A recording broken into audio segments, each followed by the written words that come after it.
বন্ধুরা আমার আসসালামু আলাইকুম রহমতুল্লাহ। বন্ধুর পাশে থাকি আজ কুড়িগ্রাম জেলার সর্বোচ্চ তেলের পাম্পে জড়ার জন্য বন্ধুগণ আমার রংপুর বিভাগ কুড়িগ্রাম জেলা নাগেশ্বরী উপজেলায় তেলের পাম্পে হাজার হাজার মোটরসাইকেল ভাইয়েরা দেখো মোটর সাইকেল ভাইয়েরা তাতে নিয়ে আছে, ঘন্টার পর ঘন্টা চলে আছে, কেউ কোনো করতে পারে না। বন্ধুগণ আমার তেলের পাম্পে তেল দিতে পারে না। আপনারা দেখেন এর জীবনে বহু ওয়াজ শুনেছো, আজকে মোটর সাইকেল তেলের পাম্পের ওয়াজটা শোনো।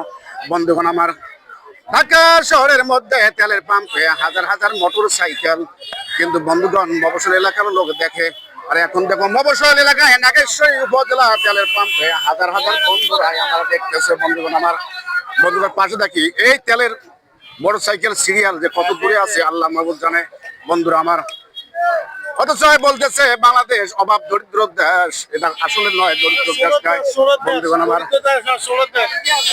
অথচ টিভির মধ্যে বলতেছে তেলের কোনো অভাব নাই অবশ্যই পাম্পে দেখো তেলে কিরকম অভাব। বন্ধুরা সময় চলছে ঘন্টার পর ঘন্টা, বন্ধুরা আছে কিন্তু তেলের পাম্পে তেল দিতে পারে না। বন্ধুরা আমার পাশে থাকি সবাই সহযোগিতা করে যায়। বন্ধুগণ আমার পাশে থাকেন এই তেলের লাইন মোটরসাইকেল লাইন যে কত দূরে আছে আল্লাহ মাহবুব জানে।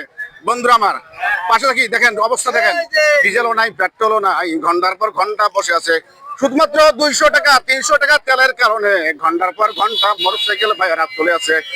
পুলিশ ভাইয়েরা শাসন করতেছে, মোটরসাইকেল ভাইয়েরা শাসন করতেছে তেলের পাম্পের কর্মচারীকে।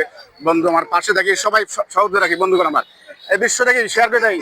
অথচ দেখেন বলতেছে তেলের কোনো অভাব নাই, টিভির মধ্যে দেখতেছেন, অথচ পাম্পের মধ্যে তেলের অভাবের কারণে মোটরসাইকেল সিরিয়াল দিয়ে আছে। বন্ধুগণ তাহলে বলেন সত্যকে আর মিথ্যাকে আপনারা যাচাই বাছাই করেন।